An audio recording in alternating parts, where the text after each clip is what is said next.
কাল রাতে UK07 rider ইনস্টাগ্রামে লাইভ করতে করতে অ্যাক্সিডেন্ট করেন।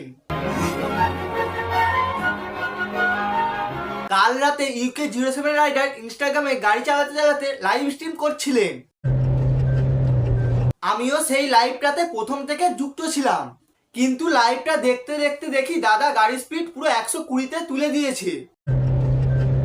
আমি লাইভটা দেখছিলাম, আমি ভাবতে পারিনি এরকম কিছু একটা করবে।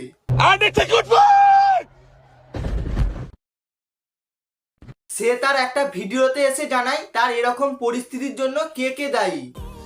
मेरी मौत के जिम्मेदार मम्मी, पापा, कलमिंग, श्रेया। এই ভিডিওগুলো তোমরা ইউটিউবে খুঁজলে এখন পাবে না, কারণ এটা ইউটিউব ডিলিট করে দিয়েছে। এবং সে এটাও জানায় পৃথিবীতে সবার চেয়ে তার মা বাবাকে বেশি ভালোবাসে, বিশেষ করে মাকে। मैं धरती पे सबसे ज्यादा प्यार अपने माँ बाप से करता था, स्पेशली मम्मी। मैं आपसे बहुत बहुत प्यार करता था मम्मा। সবার জীবনেই খারাপ সময় আসে, আর এই খারাপটা কাটিয়েই ভালো সময়ও আসে। শুধু একটু অপেক্ষা করতে হয় ভালো দিন আসার জন্য।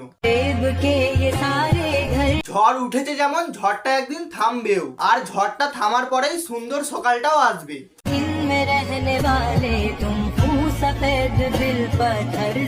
মানুষ হয়েছো মানে সুখ দুঃখ নেই, বেঁচে থাকতে হবে, এটাই মানুষের জীবন। इस दुनिया में कोई तुम्हारा अपना नहीं होता।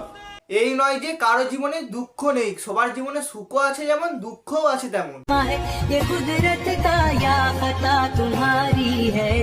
এরকম করেই মানুষ বেঁচে আছে, এটাই হলো মানুষের জীবন। It's way too late for the phone calls.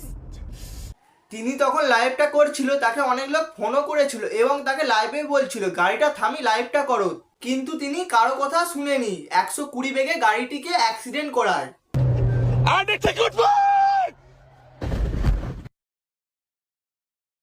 সেটা দেখে সবাই এক মুহূর্তের জন্য থমকে গিয়েছিল।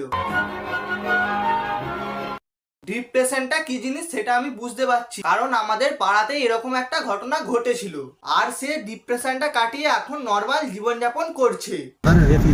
हाँ मेरे को बताया हम तो यार गाजियाबाद मेरठ में रह रहे। আজ সকালে ইনস্টাগ্রামে এই ভিডিওটা আমি দেখলাম, যদি এই ভিডিওটা সত্যি হয়ে থাকে তোমরা আমাকে কমেন্ট করে জানাও। আর এই ঘটনাটা কোন জায়গায় কোন রোডে ঘটেছে আর তোমরা যদি জেনে থাকো আমাকে কমেন্ট করে জানাও। আজকের মতো এইটুকুই, পরে যদি কিছু আমি আপডেট পাই তাড়াতাড়ি তোমাদের মধ্যে নিয়ে আসার চেষ্টা করি। সবাই ভালো থাকো, সুস্থ থাকো, আজকের মতো বাই।